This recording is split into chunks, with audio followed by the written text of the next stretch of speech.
Elhamdülillah, innel hamdülillah, nahmaduhu ve nasta'inuhu ve nastağfiruh ve na'udhu billahi min şururi enfusina ve min seyyiati a'malina. Men yehdihillahu fela mudille leh ve men yudlil fela hadiye leh. Neşhedü en la ilahe illallah vahdehu la şerike leh ve neşhedü enne Muhammeden abduhu ve rasuluhu erseleh. Ya eyyühellezine amenu ittakullaha hakka tukatih ve la temutunne illa ve entum muslimun.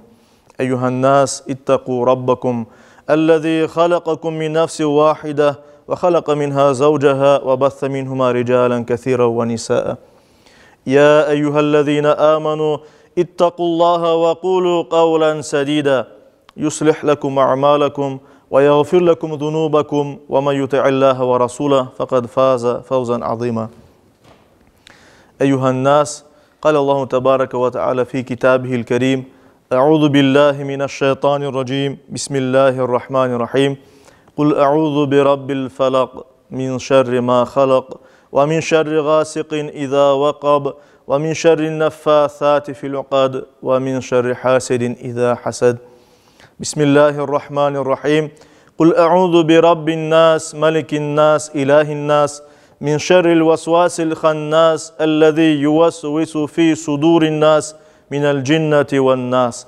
Sadakallahu Rabbunel A'la. Saygılı cemaat-i Müslümin, Kur'an-ı Kerim'de Peygamberimiz tarafından muavizatani yani Allah'a sığındıracak iki tane sure deyip adlandırganı iki tane güzel sure var. Kur'an-ı Kerim'in en son iki suresidir bunlar. İkisi de Allah'a sığınam sözlerinden başlay. A'udhu Kul a'udhu ayet Allah'a sığınam sözlerinden başlay. Onların birisi Felak suresi. Bu surede Yüce Rabbimiz böyle buyura. Hem peygamberimizge hem bütün Müslümanlarga bizge müracaat ederek.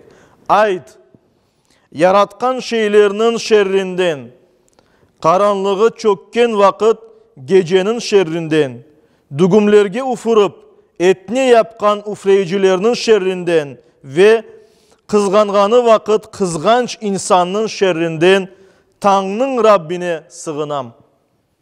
Nas suresinde ise böyle buyura. Ayet insanların yüreklerine vesvese bergen, fısıldagan, yaramay şeyler fısıldagan, cinlerden ve insanlardan olup gizlengen vesvesici olgan şeytanın şerrinden insanların Rabbine, insanların melikine, hükümdarına, insanların ilahına, hudasına sığınam deyip Yüce Rabbimiz bizge bunların aytmasını buyura.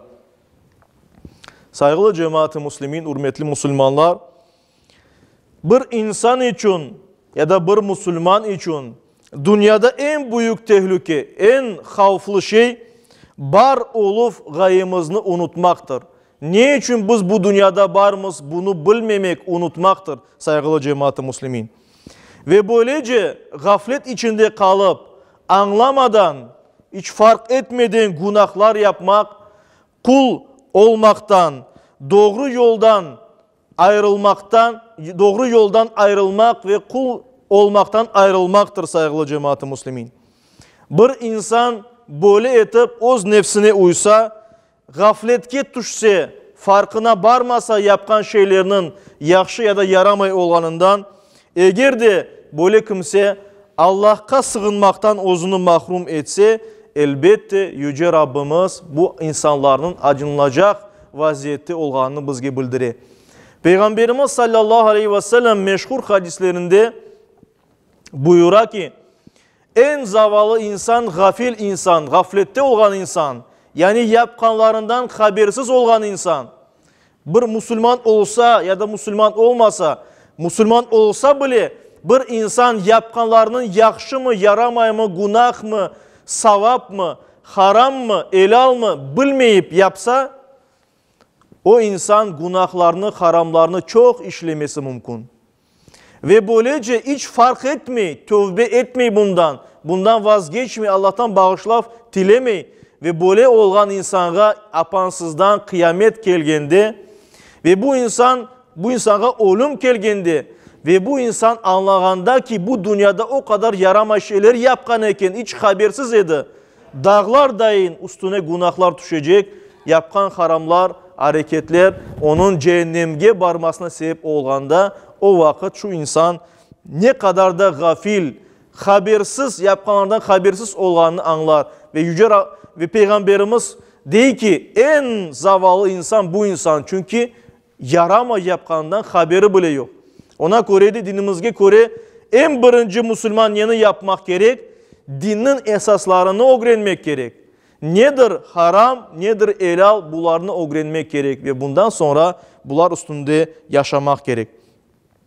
İşte Yüce Rabbimiz ona sığınmak için yapkan günahlarımızdan, özümüz yapkan yamanlıklardan ve başka insanlardan, mahluklardan gelecek zararlardan sığınmak için Yüce Rabbimiz bizlerge çeşit türlü dualar, yalvaruf şekillerini öğretti. Ve şu cümleden Peygamberimiz sallallahu aleyhi ve sellem Allah'a sığındırgan iki tane sure dep adlandırganı Felak ve Nas surelerini bizge yolladı.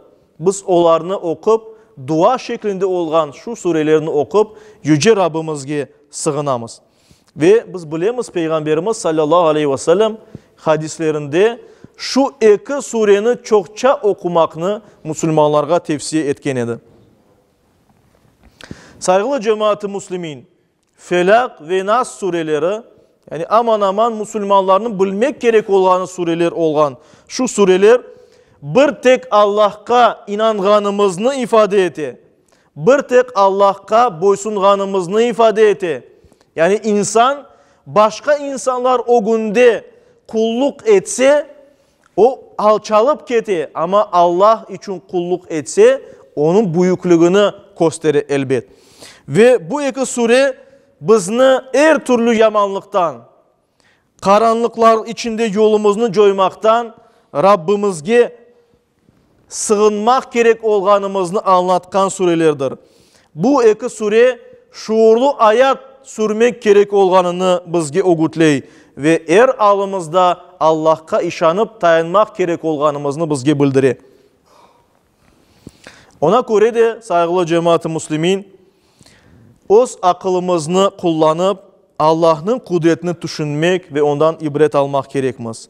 Yüce Rabbimizin merhametini, afu ve mağfiretini gönülden talep etmek gerekmez. Ve böylece Allah'a yüreğimizle de sığınmak gerekmez. Dilimizle sığınmak ise Yüce Rabbimizge Allah'ını maktamak, yüceltmek, anmaktır saygılı cemaat-i Müslümin.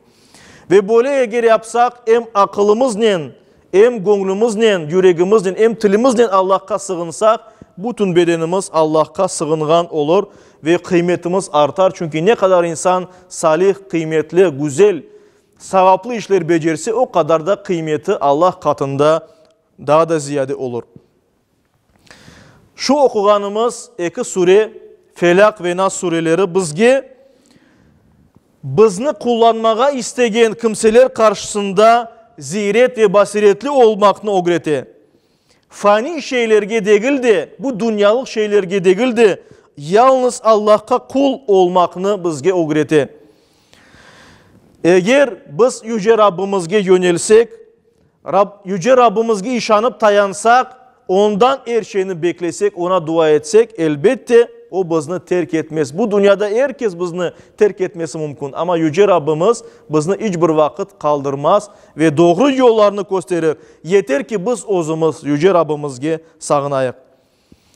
Biz Yüce Rabbimizge yönelsek, hiçbir kimse bizni görmese, hiçbir kimse bizni eşitmese, bizni görgen, eşitken, her daim işanıp dayanabileceğimiz, dua etip olacağımız Yüce Rabbimiz Allahu Teala değil mi?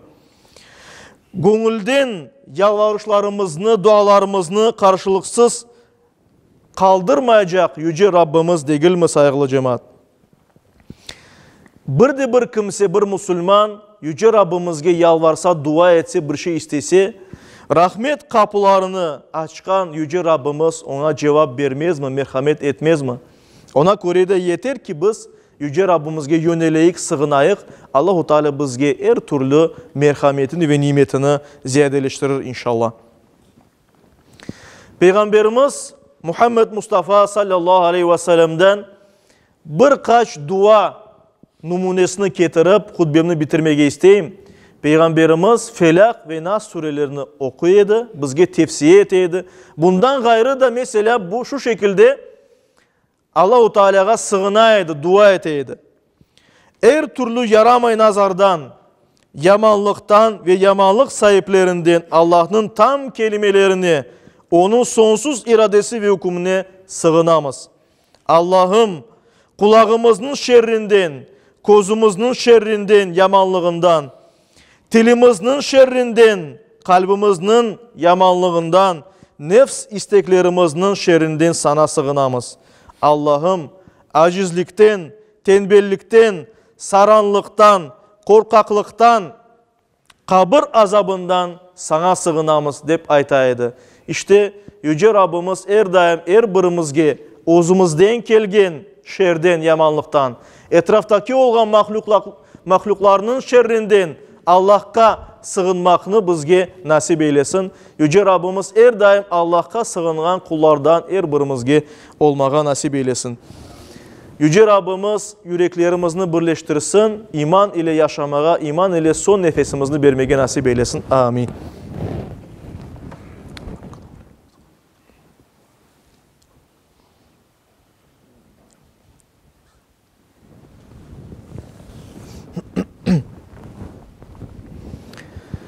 Elhamdülillah ve salatu ve selamu ala Resulillah ve usikum ve nefsel asayete bi takvallah. İnna Allah ve melaiketehu yusallun ala nebi. Ya eyyühellezine amanu sallu aleyhi ve sellimu teslima. وارض اللهم عن خلفاء الأربعة أبي بكر وعمر وعثمان وعلي وعن سائر الآل والصحابة والتابعين ومن تبعهم بإحسان إلى يوم الدين وعنا معهم بأفك وكرمك يا أكرم الأكرمين ويا أرحم الراحمين. اللهم أعز الإسلام والمسلمين. اللهم أعز الإسلام والمسلمين. اللهم أعز الإسلام والمسلمين واحمي حوزة الدين ودمر أعداء الدين وألف بين قلوب المسلمين ووحد صفوفهم واجمع كلمتهم على الحق يا رب العالمين وانصر دينك وكتابك وسنة نبيك محمد صلى الله عليه وسلم وآله أجمعين. عباد الله إن الله يأمر بالعدل والإحسان وإيتاء ذي القربى وينهى عن الفحشاء والمنكر والبغي يعظكم لعلكم تذكرون. صدق الله ربنا الأعلى وأقيموا الصلاة.